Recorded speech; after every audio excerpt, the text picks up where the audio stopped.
Hello students, this is Neha Kandpal once again with you.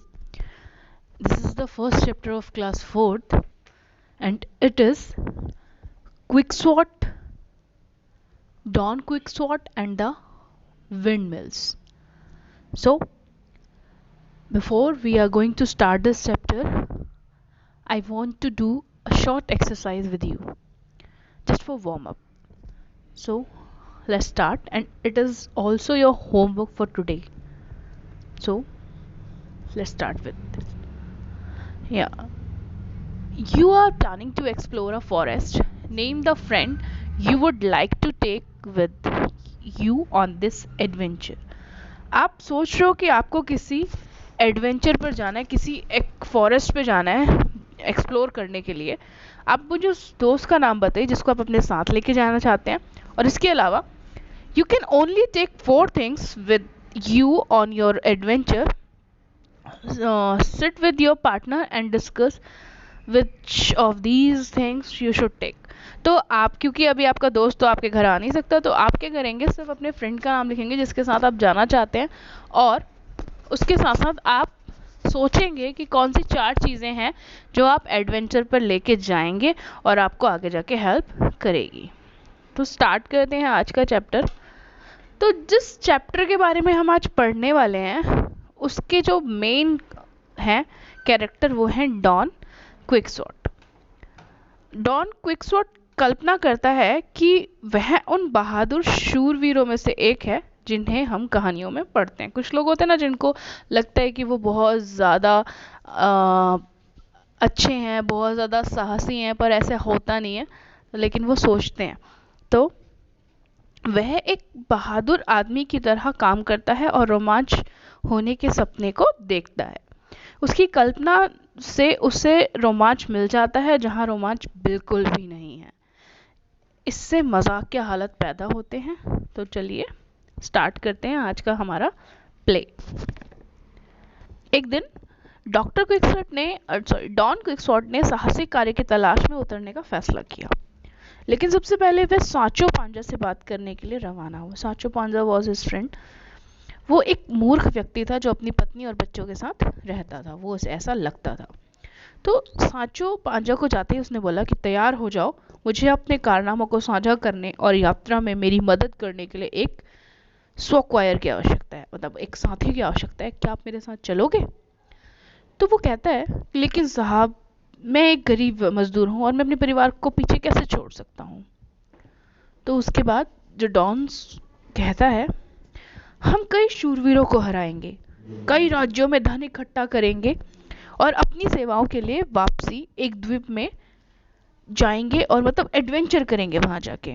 जरा सोचिए कि कितना भव्य होगा.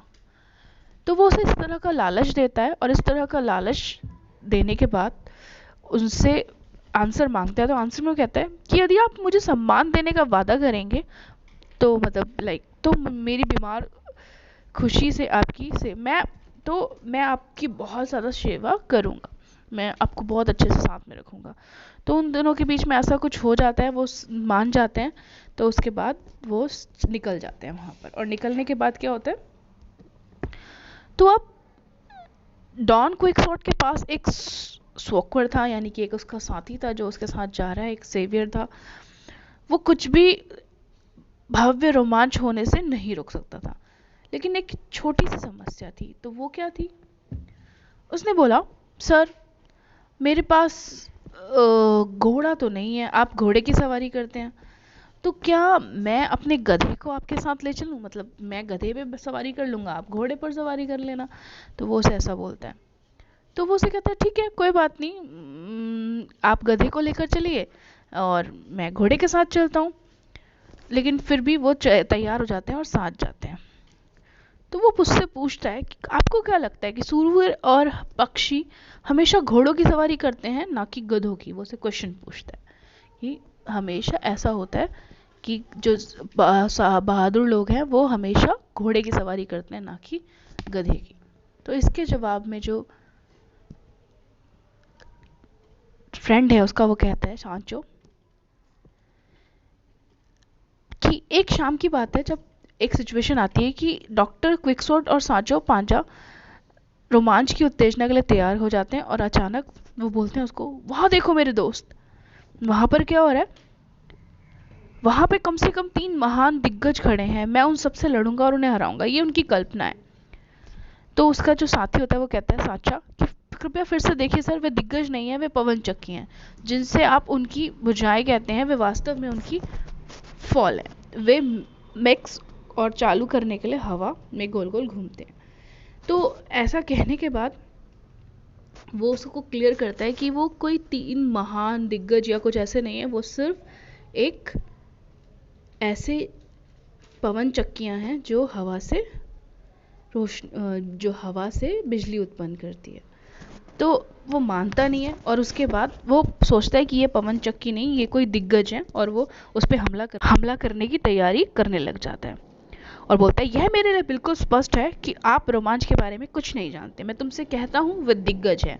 अगर आप डरते हैं तो यहाँ आप नहीं रह सकते, मैं आगे बढ़कर लड़ाई करूँगा। वो उसको ऐसे आंसर करता है और साजो पांजो को ऐसा लगता है कि वो एक बिल्कुल मूर्ख व्यक्ति की तरह समझता है। और आपको लगता है कि हम दोनों में से अधिक मूर्ख हैं, आप ऐसा क्यों मानते हैं? वो कहता है कि मैं मूर्ख नहीं हूँ, आप मूर्ख हैं।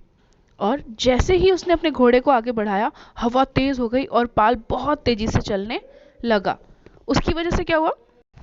और वो बिना मतलब बेफालतू में उन लोगों को नहीं, पवन चक्कियों को बार बार बोलता रहा कि आप यहाँ से भागना मत, मैं एक शूरवीर हूँ, मैं आप पर हमला करने वाला हूँ। और जैसे ही उसने चलती चक्की पर हमला किया तो उसका पूरा का पूरा घोड़ा जो है वो एकदम दूर जाकर गिरा और उसका पूरा का पूरा जो तलवार थी या जो भी उसके हाथ में था वो सब कुछ एकदम खत्म हो गया। सांचो को लगा कि ये सब होने के बाद उसे सबक मिल गया होगा और उसने बोला, ओ सर, मैंने आपको चेतावनी दी थी ना कि ये केवल पवन चक्कियां हैं। फिर भी उसे अपनी गलती का एहसास नहीं हुआ और वो उल्टा उस पर चिल्लाने लगा, शांत रहो, मुझे लगता है कि ये एक जादूगर है, उन दिग्गजों को पवन चक्कियों के रूप में बदल दिया ताकि मैं उन पर विजय प्राप्त ना कर सकूं, लेकिन अंत में मेरी अच्छी तलवार के साथ मैं जीत जाऊंगा।